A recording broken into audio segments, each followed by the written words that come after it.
살아계신 하나님 아버지, 지난 한 해 동안 지켜주시고 도와주신 주님의 은혜에 감사드립니다. 아멘. 새해 첫 주일을 맞이하여 지나온 날들을 되돌아볼 때 주님의 크신 은혜와 사랑 가운데 지내왔습니다. 언제나 저희와 함께 하시며 사랑으로 동행하시며 인도하심으로 이 자리에 있음을 고백합니다. 아멘. 우리가 주님의 사랑과 구원의 역사를 늘 기억하며 살기 원합니다. 세상의 기준이 아니라 주님의 말씀에 기대어 사는 믿음의 사람들이 되게 하시고 어떠한 환경과 상황 속에서도 주님을 바라보는 시선을 잃지 않으며 오직 하나님만을 높이는 청년들이 되길 소망합니다. 아멘. 오늘 말씀 전하시는 전도사님을 붙들어 주셔서 하나님의 뜻을 바르게 전할 수 있는 지혜와 건강 허락해 주세요. 아멘. 저희 청년들을 바른 길로 인도하게 하옵소서. 말씀을 듣는 우리의 마음을 열어주셔서 묵상하며 삶 속에서도 실천하며 주님의 영광을 드러내는 자들이 되기를 원합니다. 언제나 변함없는 사랑으로 우리를 붙드시는 주님께 감사드리며 모든 말씀을 우리 구주 예수 그리스도의 이름으로 기도드립니다. 아멘.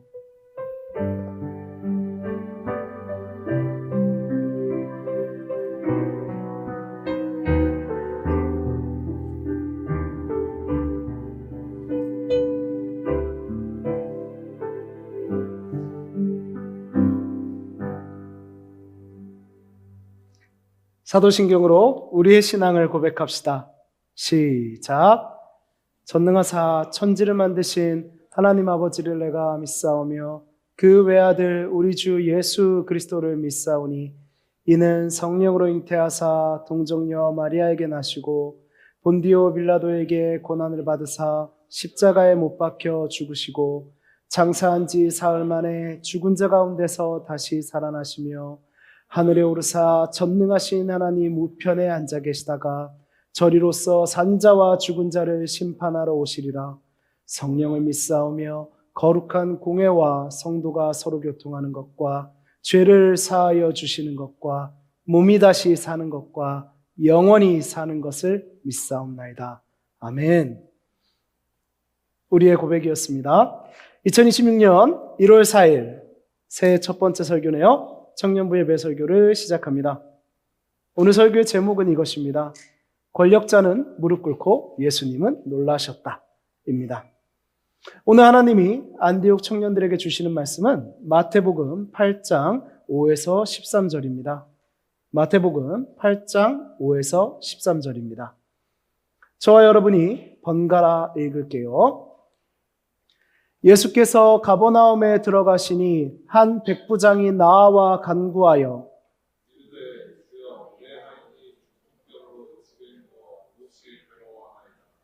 이르시되 내가 가서 고쳐주리라.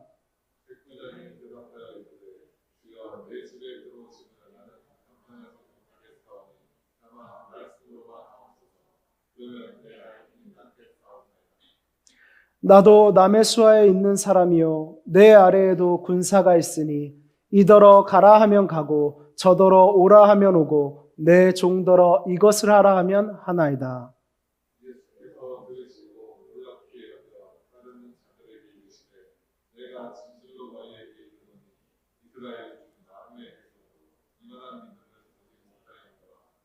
또 너희에게 이르노니 동서로부터 많은 사람이 이르러 아브라함과 이삭과 야곱과 함께 천국에 앉으려니와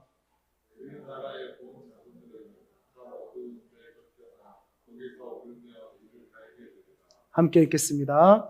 예수께서 백부장에게 이르시되 가라 내 믿은 대로 될지어다 하시니 그 즉시 하인이 나으니라. 아멘. 우리는 하나님의 말씀을 들었습니다. 여러분, 우리는 예수님을 어느 순간에 가장 많이 찾을까요? 우리가 잘 되고 편안할 때일까요? 아니면 더 이상 방법이 없을 때일까요? 오늘 본문에는 더 이상 자기 힘으로 해결할 수 없는 한 사람이 등장합니다. 그는 백부장이라고 불리는군요. 백부장이란 로마 군대에서 약 100명의 군사를 거느린 장교를 의미합니다. 당시 유대를 지배하던 로마의 군대 장교이죠. 오늘날로 말하면 군 간부, 권력자, 지배자의 편에 선 사람이었습니다. 그가 예수님께서 가버나움에 들어가셨을 때 예수님께 나아옵니다. 드디어 백부장이 예수님을 만났습니다. 이 만남은 당시의 사람들의 눈으로 보면 참 이상한 만남이었어요. 100명의 로마 군대를 마음대로 움직이는 백부장과 반면에 공식적인 직함도 명예도 정치적 힘도 없는 갈릴리 촌동네 출신의 떠돌면서 가르치고 병자를 고친다는 유대인 청년의 만남이었죠. 여러분은 이런 생각 하실 수도 있을 거예요. 백부장 위에는 천부장이 있는데 백부장이면 그리 높은 사람으로 인식되지 않지 않냐? 그렇지 않습니다. 100명이라는 단위가 지금 시대의 우리에게는 그리 크지 않을 수도 있지만 당시에는요, 백부장들이 지역을 관할하는 사람들에게 가장 접근성이 있는, 가장 가까이서 보게 되는 권력자였어요. 이렇게 이해하시면 조금 쉬울까요? 우리 일제시대 때 보면은 일본 천황 본 사람 있을까요? 없습니다. 총도 본 사람 거의 없어요. 보통 일본의 권력자 하면 누가 떠오르죠? 경찰서장이나 순사 떠오릅니다. 네, 그런 곳의 대장이라고 보시면 되는 거예요. 사람들이 다 알고 있는 백부장이었습니다. 이 장면을 보시죠. 권력을 가진 로마 군대의 백부장이 군복을 차려입고 아무런 세상적 권세가 전혀 없어 보이는 모래먼지가 잔뜩 묻은 옷을 입으신 예수님 앞에 무릎을 꿇고 있습니다. 사람들에게 이 장면은 정말 이상했을 것입니다. 그런데 두 사람의 대화를 들어보니 더 이상합니다. 사람들이 보기에는 백부장이 예수님께 무언가를 명령할 위치의 사람으로 보였어요. 그런데 그는 명령하지 않습니다. 그는 무언가를 부탁합니다. 주여, 내 하인이 중풍병으로 집에 누워 몹시 괴로워하나이다. 이 말을 한 순간 이제 이상한 만남은 놀라운 고백이 됩니다. 이상함은 놀라움이 되지요. 왜 이 장면이 놀라운지를 세 가지로 생각해 볼 수 있습니다. 첫째는 사회적 지위의 차이 때문이에요. 앞서 말씀드렸죠. 백부장은 명령하는 사람입니다. 누군가를 다스리는 사람이지요. 예수님은 겉으로 보기에는 명령받아야 할 위치로 보이는 사람이었습니다. 그런데 백부장은 예수님께 명령하지 않고 부탁합니다. 그는 자신의 힘이 아니라 예수님의 권위를 인정하고 있는 것이지요. 아까 장면에서 주변을 둘러싸고 있던 사람들은 모두 다 백부장을 권력자로 인정하는 사람들이었습니다. 그 권력 밑에 있는 사람이지요. 이스라엘은 거대한 로마라는 국가의 지배를 받고 있는 상황이었습니다. 그런데 로마의 백부장이 이 아무것도 없어 보이는 초라해 보이기까지 한 유대인 청년에게 무릎을 꿇고 있는 것입니다. 둘째는요, 유대인과 이방인의 차이 때문이에요. 그래서 놀라운 겁니다. 백부장은 이방인입니다. 유대 사회에서 그는 하나님 백성의 바깥 사람이에요. 게다가 그는 당시 사람들의 지배자였던 로마의 군인이었죠. 그때 당시 유대인들이 생각했을 때 이 사람은 구원에 가까운 사람이 아니었습니다. 자기들의 아픈 역사를 위안하는 방법은 유대인들은 자신들만이 하나님께 구원받는다라는 선민의식을 가지고 있었죠. 그런데 로마의 백부장이 예수님께 무릎을 꿇은 것이었습니다. 자, 그리고 백부장의 입장에서 한번 생각을 해볼까요? 그런 유대인들의 인식과 문화를 몰랐겠습니까? 당연히 알았을 것입니다. 백부장이 생각했을 수도 있지요. 나는 이런 이방인의 로마의 군인이니까 안 될 거야. 나의 상태로는 주님께 가기 어려워. 이런 생각을 하지 않았겠습니까? 보통 사람이라면 말이죠. 그런데 그는 자신의 배경과 한계를 넘어서 예수님을 찾아온 것입니다. 셋째는요, 자기 복이 아니라 하인의 아픔 때문이라는 것입니다. 제가 생각했을 때 무엇보다 더욱 놀라운 점이 바로 이것입니다. 그는 자기 문제를 가지고 온 것이 아닙니다. 자기 하인의 고통 때문에 예수님을 찾았지요. 우리 당시의 상황으로 한번 가보죠. 당시의 하인은요, 재산이었습니다. 지금처럼 인권이 발달하거나 우리는 모두 같은 사람이야, 그런 시대가 아니에요. 하인은 재산 가치에 불과했지요. 하지만 백부장은요, 하인의 아픔을 자기 일처럼 안고 나아온 것입니다. 수많은 대중들이 쳐다보는데, 이상하게 바라보는데 그 앞에서 주님께 나아온 것이지요. 자기 출세를 위해서도 아닙니다. 자기 성공을 위해서도 아닙니다.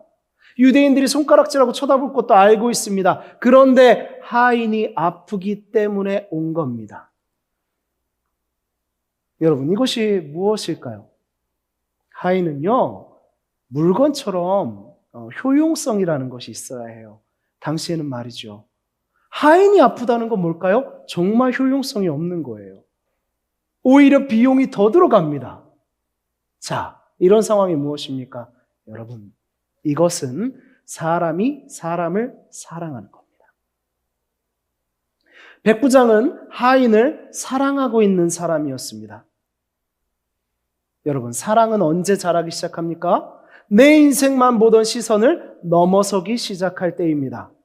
사회적 시선을 넘어서 상대를 귀하게 여길 때입니다. 상대의 아픔이 내 아픔처럼 느껴지고 내가 할 수 있는 일을 그를 위하여 하고 싶을 때입니다. 그것이 사랑이 자라는 순간이죠. 여러분, 사랑은 예수님께서 가장 귀하게 여기는 일입니다. 예수를 믿는 자는 반드시 사랑합니다. 여러분이 보신 장면은 하인을 사랑하고 있는 백부장이 주님의 사랑을 구하는 장면인 것입니다. 하인을 사랑하고 있는 백부장이 사회적 시선을 뚫고 나와 주님의 사랑을 구하는 장면인 것입니다. 백부장의 말을 들으신 예수님은 이렇게 말씀하시죠. 내가 가서 고쳐주리라. 우리 성경의 그 짧은 부분에 이런 이야기들이 담겨 있어요. 예수님은 내가 가서 고쳐주리라 했습니다. 이 말만 하셔도 충분히 놀라운 은혜잖아요. 그런데 백부장은 여기서 더 놀라운 고백을 합니다. 이제 이 만남은 놀라운 고백을 넘어 믿음의 고백이 됩니다. 백부장이 이렇게 말합니다. 주여, 내 집에 들어오심을 나는 감당하지 못하겠사오니 다만 말씀으로만 하옵소서. 그리고 그는 이렇게 설명합니다. 나도 남의 수하에 있는 사람이요 내 아래에도 군사가 있으니, 나도 누군가의 밑에 있고 나도 내 밑에 누군가가 있는 사람입니다. 이 말은 쉽게 말하면 뭐냐면요, 백부장은요 계급사회를 살아가는 사람, 즉 위아래를 아는 사람이라는 말입니다. 그런데 백부장이 생각한 이 초라해 보이는 유대인 청년 예수님은 말씀으로 기적을 가능케 하시는 자기보다 지극히 높으신 분이라고 고백하는 것입니다. 그래서 그 지극히 높으신 분이 나의 집까지 친히 오시는 것을 나는 감당하지 못합니다 라고 말하죠. 그저 말씀만 하십시오. 백부장은요, 예수님을 능력 있는 기적행위자, 손으로 이렇게 두드릴 수도 있고 특별한 약을 사용할 수도 있고 마술을 부릴 수도 있는 그런 능력 있는 기적행위자 정도로 보지 않았습니다.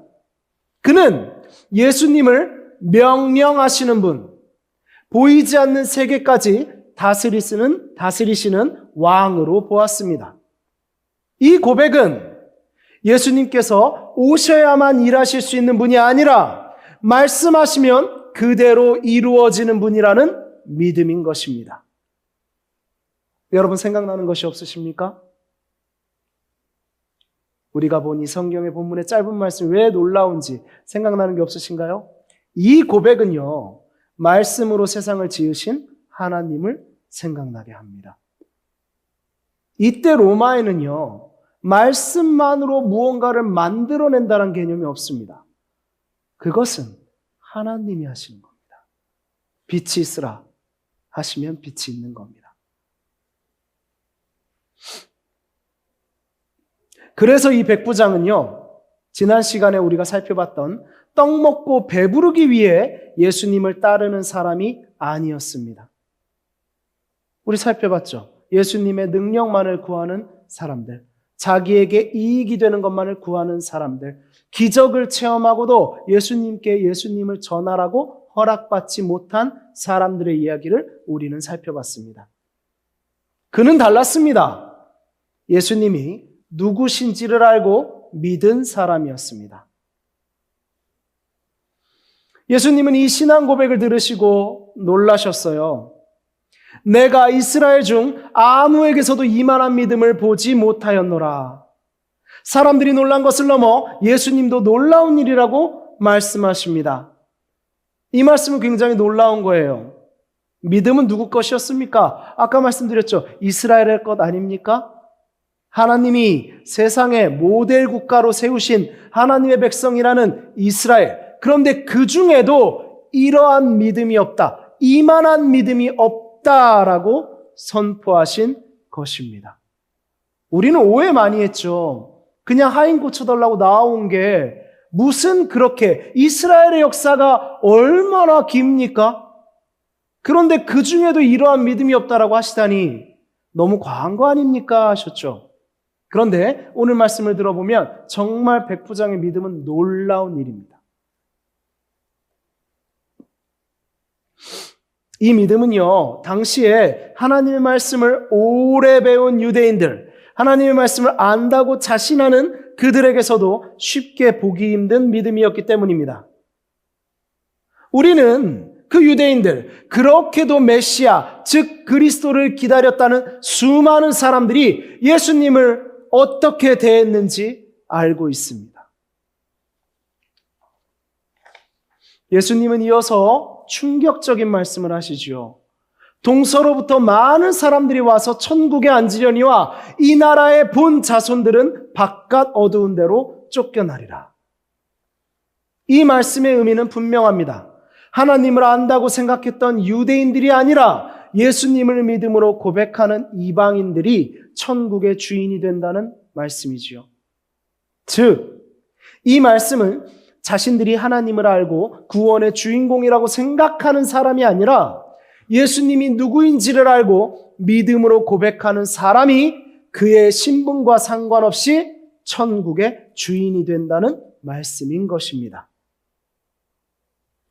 지금 시대에 맞추어 한번 말해볼까요? 영혼 구원을 위해서 세워진 곳이 교회지요. 영혼 구원을 위해 세워진 교회가 구원 자체인 예수님을 제대로 모르면 천국에 들어가지 못한다는 거예요. 우리가 만약 그저 교회라고 간판을 걸고 우리의 생각과 감정을 앞세우며 하나님께 선택받았다고 아무리 자신하고 외쳐대도 예수님을 믿음으로 고백하지 못한다면 우리는 쫓겨나는 자라는 것입니다. 조금 더 개인적인 이야기로 가져와 봅시다. 모태신앙 여러분들 잘 들어보십시오. 믿음의 혈통이 자기의 믿음을 대신해 주지 않습니다. 우리는 주님 앞에 혼자 서서 주님과 나의 관계를 점검해야 합니다. 그 점검이 있어야만 공동체가 되는 것입니다. 부모님이 믿었으니까 나도 믿습니까? 그냥 그 문화에 익숙합니까? 예수님이란 이름 3글자만 익숙합니까? 그래서 내가 신앙인입니까? 아니요. 그렇지 않습니다. 성령 하나님의 인도 따라 예수님이 누구신지를 알고 고백하는 자가 신앙인입니다. 또한 교회에서 열심히 일하시고 교회에서 직분을 자신의 지위라고 생각하시는 분들, 이런 생각하실 수 있습니다. 교회 생활을 내가 얼마나 오래 했는데 나에게 구원이 없겠어, 이런 생각하실 수 있죠. 교회에서 오래 버틴 것이 믿음은 아닙니다. 직분, 봉사, 열심히 예수님을 대신하지 않습니다. 그런 것은 세상에서 스펙으로 쳐주지도 않는 교회에서의 경력일 뿐입니다. 그런 것으로 교만해져서 다투고 싸우며 예수 그리스도를 세상에 드러낼 줄 모르는 것은 신앙인이라고 할 수 없습니다. 고작 이런 것으로 구원을 자신하는 분이 있습니까? 나는 믿음이 있어라고 확신하십니까? 그런데 왜 믿음의 확신이 이렇게 많은데 예수님을 아는 사람은 그렇게도 적다는 말입니까? 당시에도 마찬가지입니다. 예수를 제대로 알고 고백하느냐가 여러분이 구원받은 증거인 줄로 믿습니다. 사랑하는 여러분, 믿음은 자기의 생각과 감정으로 주님께 가까이 있다고 느낄 때 생기는 것이 아니라 주님의 말씀을 신뢰할 때 생기는 것입니다. 성경이 예수님을 누구라 증거하는지를 들으십시오. 그때 믿음이 생깁니다. 이제 백부장의 믿음의 고백은 역사가 됩니다. 13절에서 말씀하시죠. 마침내 예수님이 말씀하십니다. 가라, 너의 믿은 대로 될지어다. 그리고 그 즉시 그의 하인은 나음을 받습니다. 예수님이 집에 가신 것도 아닙니다. 손을 얹으신 것도 아닙니다. 무슨 주문을 외운 것도 아닙니다. 말씀 한마디였습니다. 성경은 증거합니다. 말씀하신 즉시 하인이 나았다고 했습니다. 하인을 낫게 한 것은 즉시 역사하신 예수님의 말씀이었습니다. 하인을 고친 것은 백부장의 믿음이 아닙니다. 그러나 믿음의 가치는 그 말씀의 능력을 붙든 그 믿음이 기적의 통로가 되었습니다. 우리는 믿음이라는 도구로 주님이 우리 삶에 일으키시는 놀라운 일을 보게 될 것입니다. 그것이 우리 삶에 나타난 주님의 역사입니다. 주님이 모두 이루신 구원은 우리가 믿음으로 전가받는 줄을 믿습니다. 그러니 믿음도 성령께서 주시는 겁니다. 그래서 믿음은 자랑하는 것이 아닙니다. 그래서 믿음이 적어 보이고 행위가 적어 보이는 자를 멸시하지 마십시오. 비교해서 우월감을 느끼지도 마십시오. 나에게는 선물로 주신 것이 믿음입니다. 난 죄인이니까요. 누군가가 믿음에서 방황하고 있다면 긍휼히 여기시고 그의 손을 잡아주십시오. 그리고 여러분이 흔들리고 넘어질 땐 그에게 손을 내미십시오. 교회는 그런 겁니다. 누구도 자신할 수 없습니다.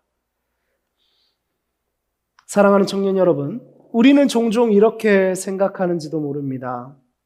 기도는 하지만 그 기도가 진짜로 의미가 있을까? 될까? 또 청년들 이런 생각 많이 하죠? 말씀대로 살면 손해보는 거 아닐까? 예수님이 내 진로, 내가 진짜 고민하는 연애, 내 마음 안에 있는 불안, 이런 것까지 다 알고 신경 쓰실까? 저도 그럴 때가 있었습니다. 그런 생각 많이 했어요. 이런 우리가 백부장과 대화할 수 있다면 그는 우리에게 이렇게 말할 것 같아요. 믿음은 나의 조건을 따지는 게 아니라 주님을 인정하는 것이다. 믿음은 느끼는 게 아니라 말씀을 신뢰하는 것이다. 아멘.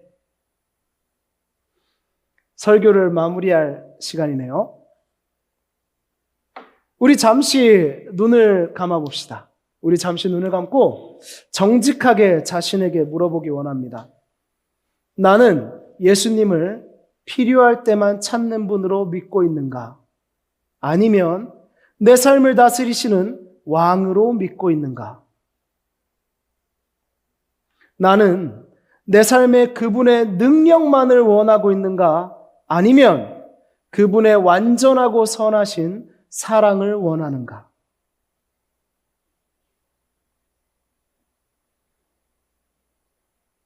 이제 눈을 뜹시다. 백부장은 완벽한 신앙인이 아니었습니다. 그가 성경을 유대인들처럼 잘 알기도 어려웠겠죠. 로마라는 지배자의 폭력에 기여하고 순응하는 군인이었습니다. 그러나 그에게는 바른 대상을 향한 바른 믿음이 있었습니다. 백부장의 믿음은 말해줍니다. 예수님이 기뻐하시는 믿음이란 교회 생활을 잘하는 사람만의 것이 아니라 비록 현실 속에서 흔들리면서도 현실 속에서 죄의 세상 속에서 때로는 그곳에서 적응하고 살기 위해 애쓰면서도 예수님께 시선을 돌리고 예수님께 나아가려는 사람에게 주어지는 은혜라고 말해줍니다. 오늘 우리도 이렇게 고백하길 원합니다. 주님, 말씀 한마디면 충분합니다. 주님, 말씀만 하옵소서. 그 믿음을 보시는 주님께서 여러분의 삶에도 놀라운 역사를 시작하실 것입니다. 그 능력의 말씀으로 말입니다.